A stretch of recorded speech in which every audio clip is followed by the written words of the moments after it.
All right, all right. Testing, testing, testing. Can you guys hear me?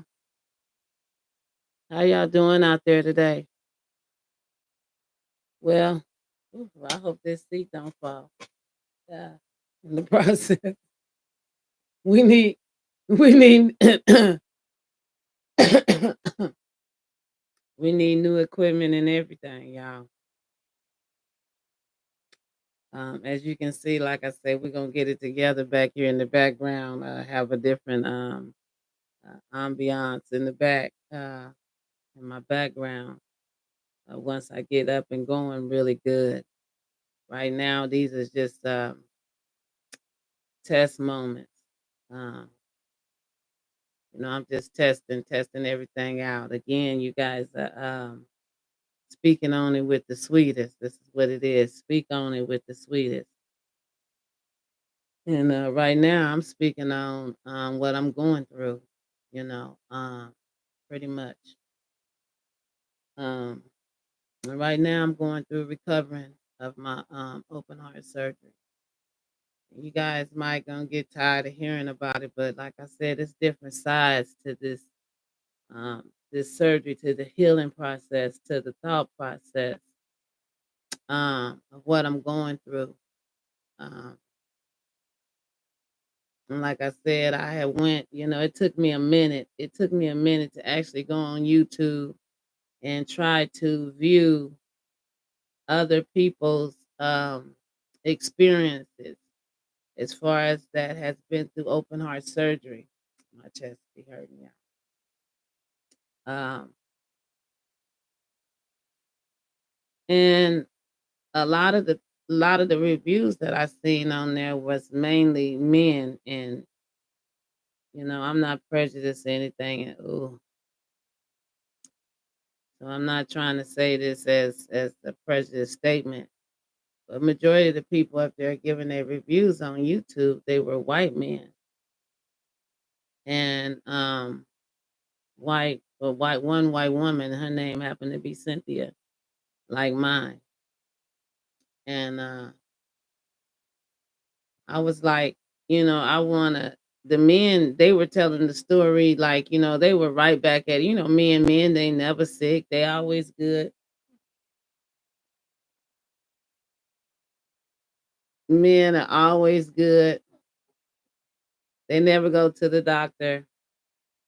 None of that. So at the end of the day, when they got there giving their review, it was like they was invincible. You know what I'm saying? They were Superman. I'm like, shit, that ain't what I'm experiencing right now. Shit. So I don't want to hear what they talking about. I started typing in to see what black women who have had open heart surgery talking about. What was their review on it? What did they have to give me to go on? You know what to expect.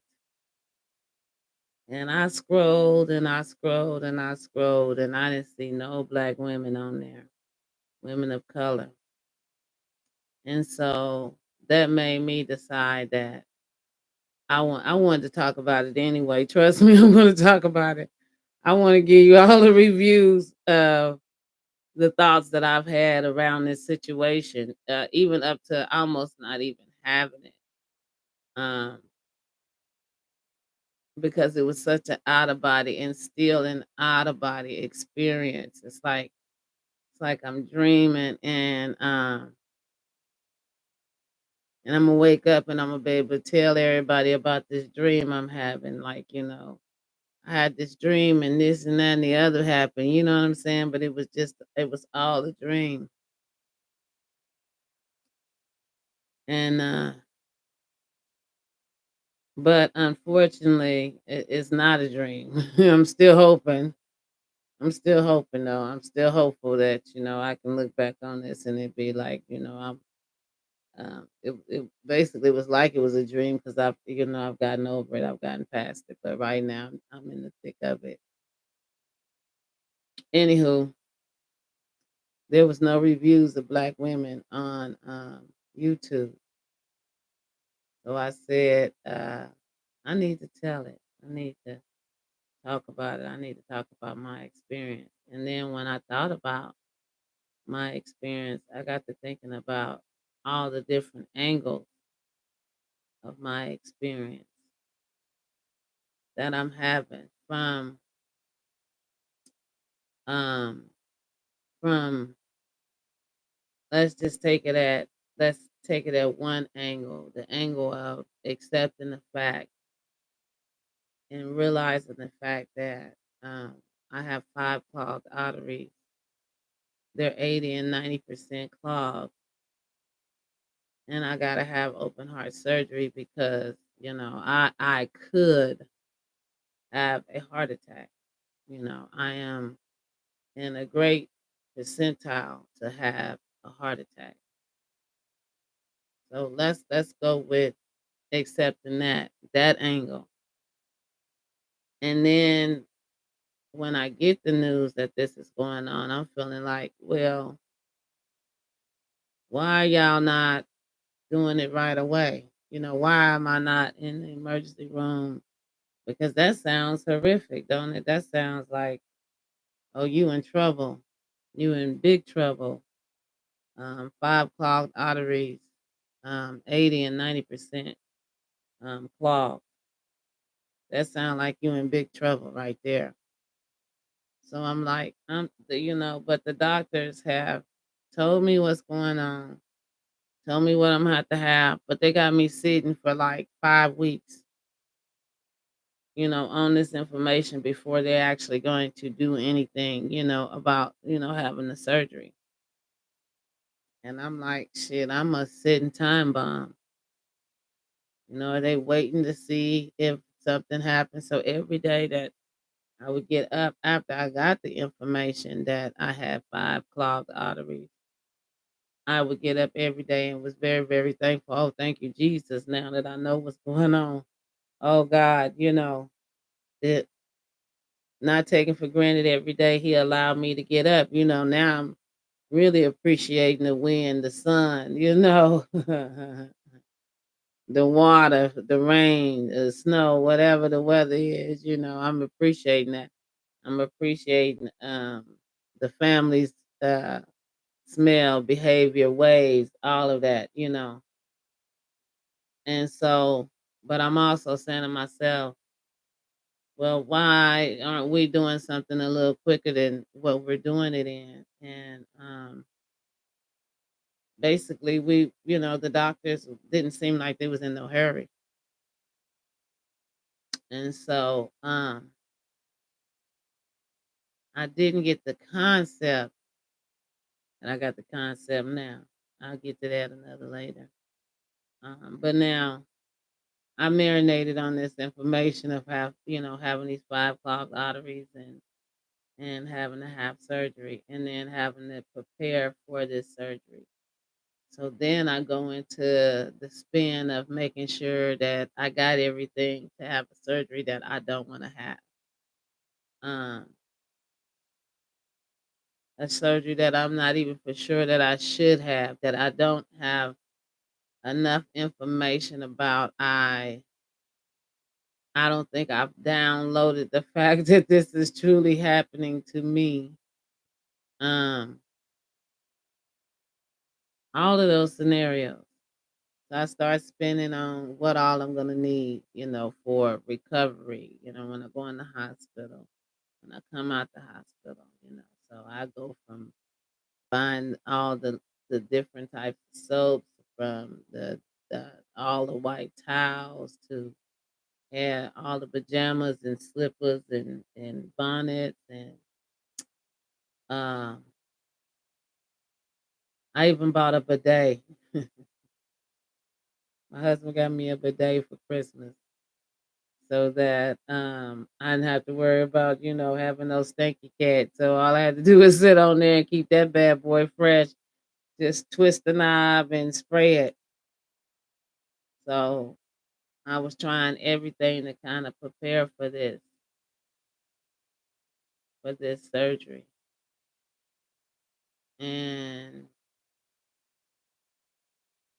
I never could get prepared enough for it. Even now, after I've had the surgery, I'm still not prepared for what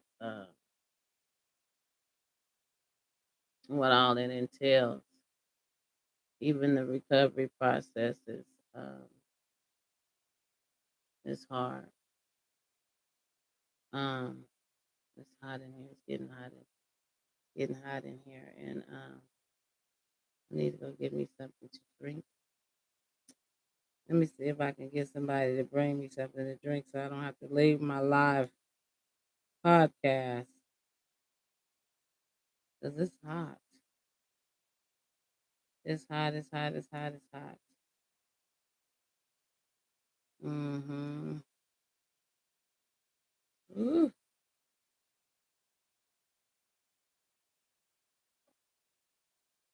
So I don't have to leave my podcast. And actually, I'm gonna call them because they so funny style. They might not even be looking at they text. But I need something to drink. I done got hot.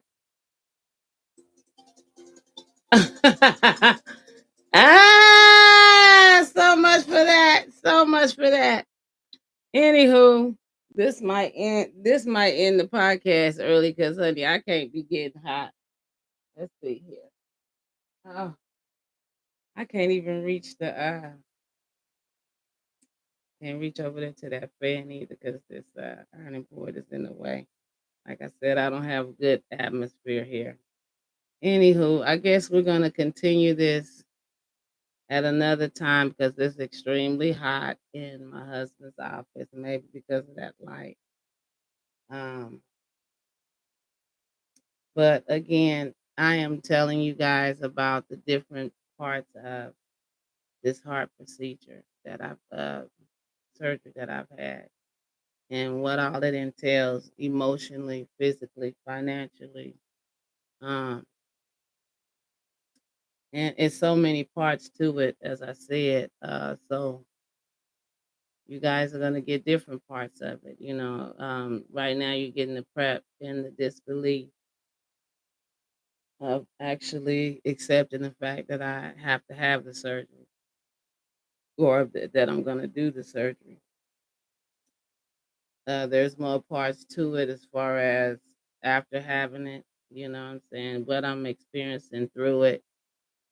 And so all those, I mean, it would take me forever because I'm still going through it. So I'm still going to be communicating about it moving forward. But it gets deeper than this, you know what I'm saying? And the better I feel, the more I'll be able to communicate about uh, basically what I'm going through and what I've been through, my experience. And I want to be able to tell my experience, all of it, because my emotional experience of it is gonna probably step on some people's feelings, you know. So I definitely want to be better when I share that. Um, Anywho, that's it for now. I'm going to tap out because I don't know who's all then tapped in. Ugh, I don't know who all then tapped in. Um, a lot of my friends are in California, and I'm 2 hours ahead of them. So it is going on 11 o'clock here. And so it's going to be 9 o'clock their time. So some have been able to see me, some may not. Eventually, I'll have more people on this podcast. You'll see that it's going to grow. You're going to see that it's going to take different turns. I'm even going to have my husband on here and we're going to talk about some things that people probably are afraid to talk about. But we're going to get on here and we're going to talk about it. We're going to keep it 100 all the time. So right now, like I said, I'm just doing some testing. So you guys, whoever is tuning in, you get the beginning of it. You know what I'm saying? While I'm practicing, while I'm healing, um, get the beginning of it because it's gonna get greater later. It's gonna get better. Trust me. And you guys gonna get to see me grow in my podcast. Anywho, we've been here 15 minutes, and I'm gonna let you guys go. Y'all have a good night. I love y'all. Talk to you later. Bye.